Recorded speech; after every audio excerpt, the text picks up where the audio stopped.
इस multinational company पर यह दूसरी चोट है। इससे पहले भी एक बार यह कंपनी बिखर सी चुकी है। उस समय कंपनी के खूबसूरत कामगार स्नेहा ने अपने बॉस पर आरोप लगाया था कि वे कई सालों से उसका यौन शोषण करते आ रहे हैं, उसके साथ सोने के लिए ज़बरदस्ती करते आ रहे हैं, और यह सब बिना शादी की बात किए। ऐसा नहीं था कि स्नेहा केवल खूबसूरत ही थी, काबिल नहीं। उसने बीटेक के बाद एमटेक कर रखा था और वह अपने काम में भी माहिर थी। वह बहुत ही शौक, खुश मिजाज और बेबाक थी। उसने अपनी कड़ी मेहनत से कंपनी को केवल देश में ही नहीं बल्कि विदेशों में भी कामयाबी दिलवाई थी। इस तरह स्नेहा खुद भी तरक्की करती गई। उसका पैकेज भी दिनों दिन मोटा होता जा रहा था। वह बहुत खुश थी, चिड़िया की तरह हर दम चहकती रहती थी। उसके आगे अच्छे अच्छे टिक नहीं पाते थे। पर अचानक स्नेहा बहुत उदास रहने लगी थी। इतनी उदास कि उससे अब छोटे छोटे टारगेट भी पूरे नहीं होते थे। इसी डिप्रेशन में स्नेहा ने यह कदम उठाया था। वह शायद यह कदम उठाती नहीं, पर एक लड़की सब कुछ बर्दाश्त कर सकती है, लेकिन अपने प्यार में साझेदारी कभी नहीं। जी हाँ, स्नेहा की कंपनी में वैसे तो तमाम खूबसूरत लड़कियां थीं, पर हाल ही में एक नई भर्ती हुई थी। वह अच्छी पढ़ी लिखी और ट्रेड लड़की थी, साथ ही वह बहुत ही खूबसूरत भी थी। उसने खूबसूरती और आकर्षण में स्नेहा का भी पीछे छोड़ दिया था। इसी के चलते वह लड़की बॉस की खास हो गई थी। बॉस दिन रात उसे आगे पीछे लगाए रहते थे। स्नेहा यह सब देखकर कुढ़ रही थी। पल पल उसका खून जल रहा था। आखिरकार स्नेहा ने ऐतराज़ किया, सर यह सब ठीक नहीं है। क्या क्या क्या ठीक नहीं है? बॉस ने मुस्कुराकर पूछा। आप अपना वादा भूल बैठे हैं। कौन सा वादा? मुझसे शादी करने का। पागल हो गई हो तुम? मैंने तुमसे ऐसा वादा कब किया? आजकल तुम बहुत बहकी बहकी बातें कर रही हो। मैं बहक गई हूँ या आप? दिन रात उसके साथ रंग रलियां मनाते रहते हैं। बॉस ने अपना तेवर बदला। देखो स्नेहा, मैं तुमसे आज भी उतनी ही मोहब्बत करता हूँ जितनी कल करता था। इतनी छोटी छोटी बातों पर ध्यान मत दो। तुम कहाँ से कहाँ पहुँच गई हो। अच्छा पैकेज मिल रहा है तुम्हें।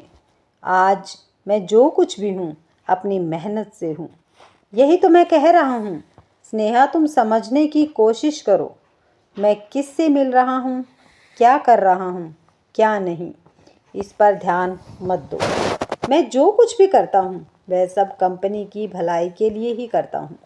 तुम्हारी तरक्की में कोई बाधा आए तो मुझसे शिकायत करो। खुद भी ज़िंदगी का मज़ा लो और दूसरों को भी लेने दो। पर स्नेहा नहीं मानी। उसने साफ तौर पर बॉस से कह दिया, मुझे कुछ नहीं पता। मैं बस यही चाहती हूँ कि आप वर्षा को अपने करीब न आने दें। स्नेहा, तुम्हारी समझ पर मुझे अफसोस हो रहा है। तुम एक मॉडर्न लड़की हो, अपने पैरों पर खड़ी हो। तुम्हें इस तरह की बातों पर ज़्यादा ध्यान नहीं देना चाहिए। आप मुझे 3 बार हिदायत दे चुके हैं कि मैं इन छोटी छोटी बातों पर ध्यान न दूं।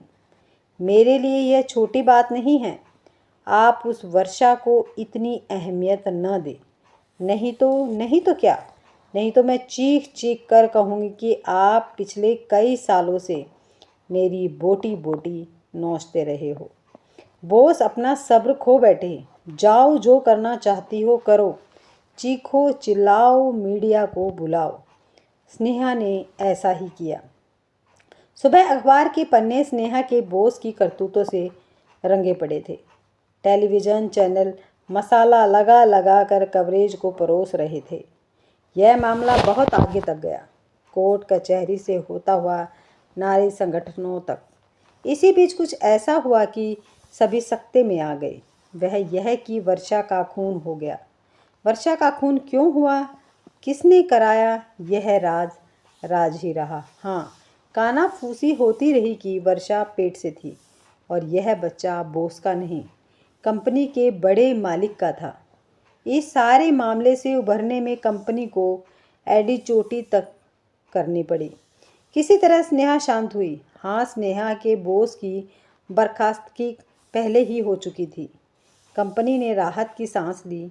उसने एक नोटिफिकेशन जारी किया कि कंपनी में काम कर रही सारी लड़कियां और औरतें जींस टॉप जैसे मॉडर्न कपड़े न पहन कर आएं।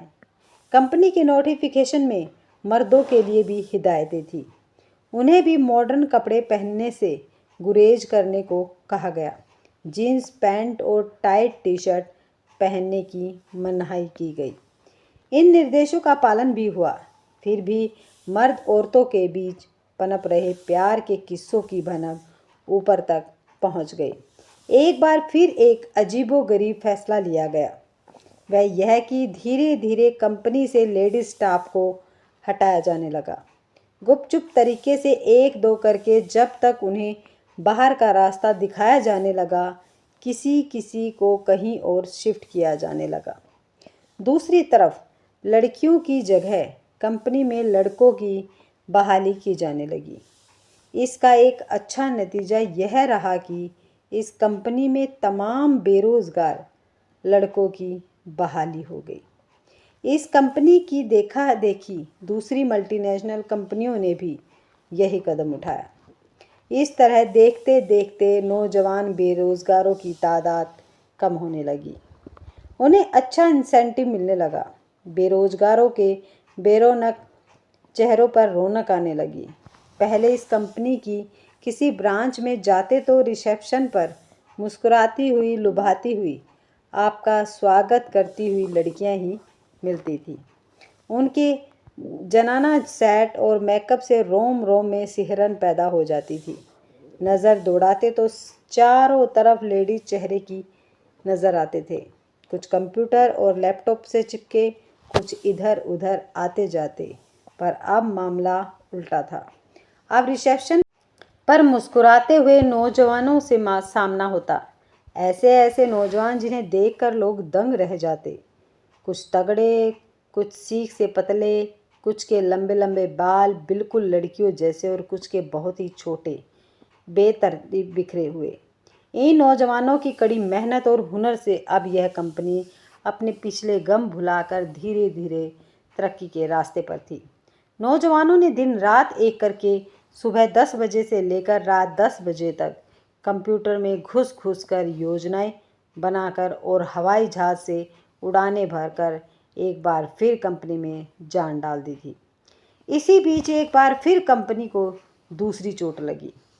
कंपनी के एक नौजवान ने अपने बॉस पर आरोप लगाया कि वे पिछले 2 सालों से उसका यौन शोषण करते आ रहे हैं। उस नौजवान के बॉस भी खुलकर सामने आ गए। वे कहने लगे, हाँ, हम दोनों के बीच ऐसा होता रहा है, पर यह सब हमारी रजामंदी से होता रहा है। बॉस ने उस नौजवान को बुलाकर समझाया भी। यह कैसी नादानी है? नादानी तो आप कर रहे हैं सर। मैं? हाँ, और कौन? आप अपना वादा भूल रहे हैं। कैसा वादा? मेरे साथ जीने मरने का, मुझसे शादी करने का। तुम्हारा दिमाग खराब हो गया है क्या?